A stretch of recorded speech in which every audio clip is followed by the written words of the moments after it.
Story 1. Pay your tattoo artists. Obligatory mobile user not me, someone I know.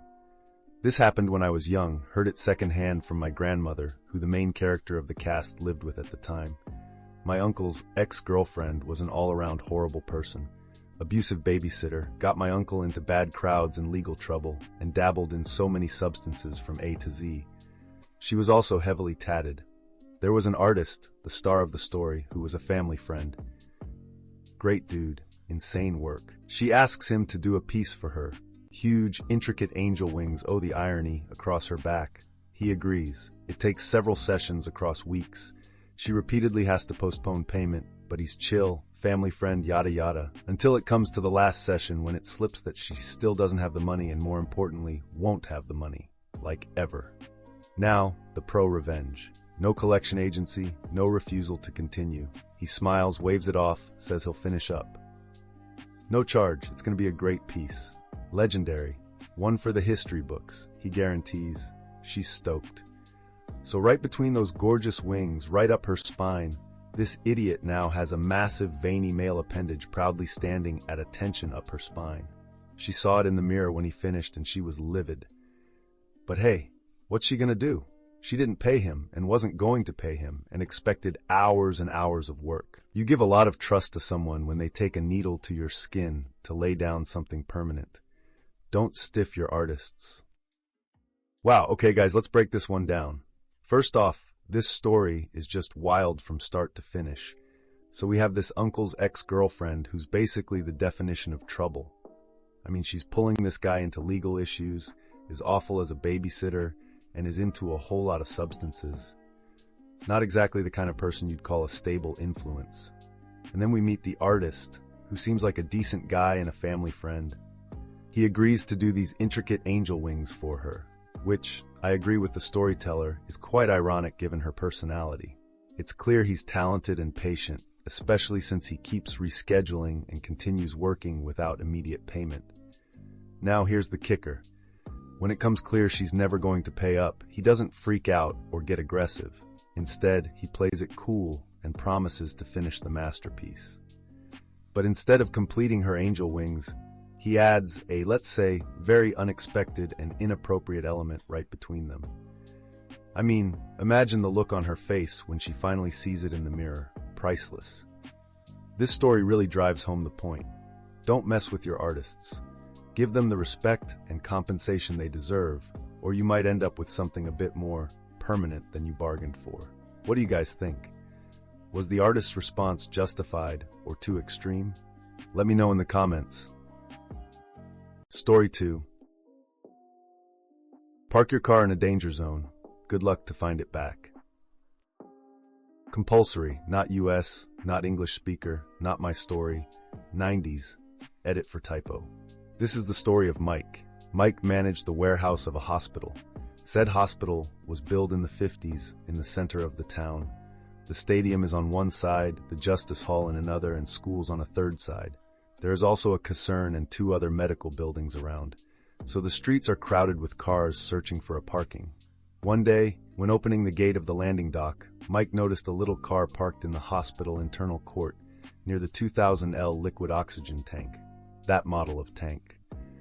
airliquide-expertisecenter.com/cryogenic gases. Of course, it is absolutely forbidden because 1. This is a private property. 2. The court has been planned before 35T truck was the norm and maneuvering is already difficult. And 3. Liquid oxygen is explosive. A car or a truck hitting the tank would be a major hazard. It was a small Italian car, no advertisement, but it was the kind commonly used as second car or to travel in the Dolomite Mountains where the roads are very narrow. So Mike makes some calls. The car is not owned by someone of the warehouse or the nursing staff. No doctor have such a small car. The reception made public announcements asking visitors to move the badly parked car to no avail. By 18H, the car is gone. Okay, problem solved. The day after, the car is there yet. Same calls with same result. Mike called the police. But the police cannot make it towed because it is a private place, and Towering Company won't do it without a police query. By chance, that day only lorries came to unload medical materials. When it is time to close the warehouse, the car is gone once more. On the third day, when the landing dock open, the car is already there. And now that is a real problem. A 35T truck from Germany must come this day. There is no way it can reach the dock without tilting the car and the liquid oxygen tank. It has become a clear and present problem of security. All the warehouse team exchanged ideas on what to do, but all feasible solutions have already been tried.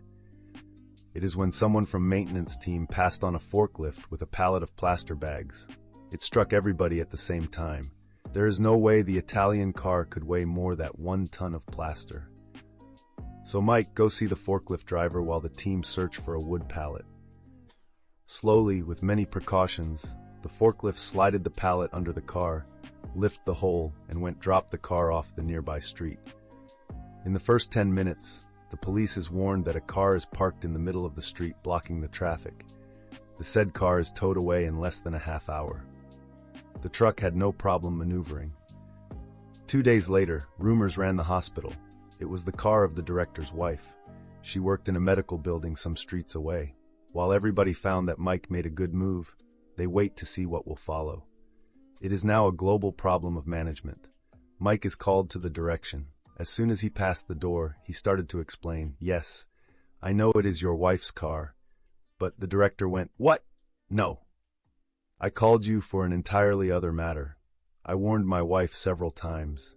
She had it coming." Until the hospital closed 20 years after, the story has been repeated to each new worker and each medical student. Put your car on a tree if you want, but don't park in the landing dock court, because Mike will make it disappear. Hey everyone, welcome back to the channel. Today we're diving into a pretty wild story from the 90s. It's not English or US based, so it's got that unique vibe we don't often hear about. So we've got Mike, who ran the warehouse for a hospital. Said hospital is super old, built in the 50s, and located smack dab in the middle of a busy town. Imagine trying to park there with a stadium, justice hall, and schools on all sides. Not fun, right? One day, Mike spots a small Italian car parked right near a 2,000-liter liquid oxygen tank. Now, I'm no expert, but that sounds like a dangerous spot. Liquid oxygen, private property, and narrow streets, it's a recipe for disaster. Mike tries everything, calls, public announcements, even the police. But nothing works. The car owner just isn't coming forward. And the kicker? That car could cause a huge accident with the incoming 35T truck from Germany. Talk about stress. Finally, in a stroke of genius, Mike's team uses a forklift to move the car. They just lift it up and drop it in the nearby street where the police can deal with it. Problem solved, right? But wait, the plot twist.